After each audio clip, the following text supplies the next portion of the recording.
Hi everyone, and welcome to a Replica Airguns video. My name is Michael K, and we're doing an update video, which is always nice to do at the beginning of the week. We have a bit of a contrast here. We have the Crosman M4-177 pellet and BB rifle, which is a multi-pump pellet BB rifle. Now the Crosman M4-177 is a mostly plastic rifle, but it's still pretty well built. And then in contrast, we have this single action all metal blank shooter here. And so I just wanted to let you know that we had these. I do plan on reviewing the M4-177, hopefully alongside with the US version if I can get my hands on one, just so I can show you the differences, at least in feet per second performance. The guns themselves are pretty much exactly the same. And of course, I will be reviewing the blank revolver as well. Take a quick look at the revolver. Shoots .380 caliber blanks, single action only. It's not a front-firing blank gun, so most of the smoke and flame will come out the front here, or the revolver portion here. Nothing will come out the barrel.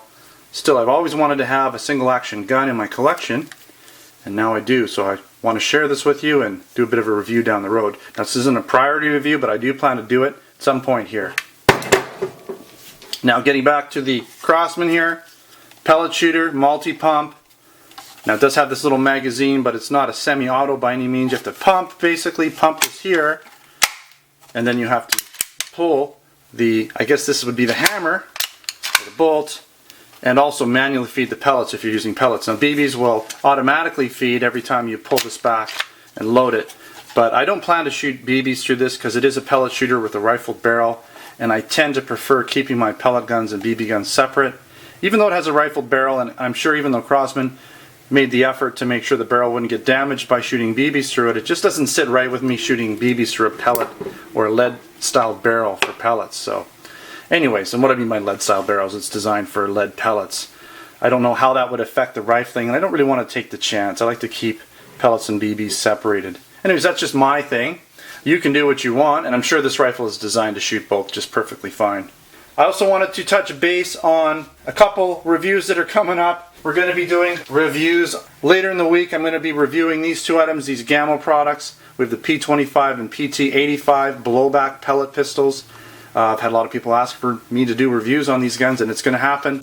Now, with all these reviews coming up, I'm going to be doing the tabletop and the shooting portion of the reviews together. I've got so many I got to get caught up on now, so I plan to do that. And these guns, side by side, tabletop and shooting portion of the review will happen this week. Couple quick updates. What's going on? Now this is my Kamar model 85. I have two left with the orange slides. This one had an orange slide, but I stripped the paint off and polished it up by hand. I didn't use any tools to polish it. I just simply used cloth and some metal polish. So this is what they look like when they're all done. Looks awesome, I think. Very high quality gun, and this is available in the Canada store. Now the Canada prices on blank ends have gone up since we can't import them so easily anymore. But it's still a really nice gun if you want to get your hands on one. I, at this time, have two left. Keeping to the blank guns, just wanted to let you know there will be a review at some point of my Kamar Lady K, styled up to the PPK, another stainless steel version. This one I'm going to be reviewing too. I might do some of these reviews together, we'll see.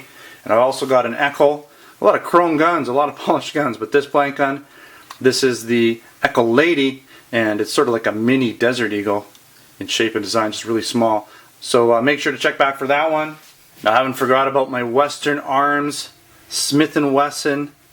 Now this is the Shorty 40. I will be reviewing this again. Now I've done a little update video, but I haven't done my tabletop or shooting video for this, and I do still want to get to that, so make sure to check back for that. Now this isn't a super high priority either, but it will happen at some point. One item that is a high priority that I want to review pretty soon will be this Powerline Daisy 5501. And nice looking gun, made in Japan, blowback. Had a few people asking me about what this switch is for. It's the decocker, just so you know. Just decocks the gun. We'll get more into that when I do the review, of course. And last but not least, we have the Webley Tempest.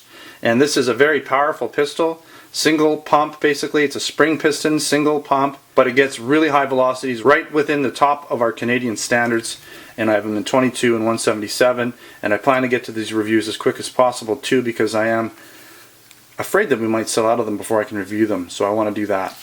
Alright, so that wraps up this beginning of the week update video for you. Gives you an idea of what's coming up in the future, and later this week as well with the Gammo products being reviewed. Don't forget to drop by replicaAirguns.com. We have lots of articles and written reviews of all the guns that we do video reviews of. Of course, we have our Replica Airguns Canada and US store, so make sure to pop in there if you're interested in purchasing a product within Canada and the US. And if you're on Facebook or Twitter, make sure to check out my Facebook and Twitter channels. Username is Replica Airguns. So thanks for watching, and until next time, take care.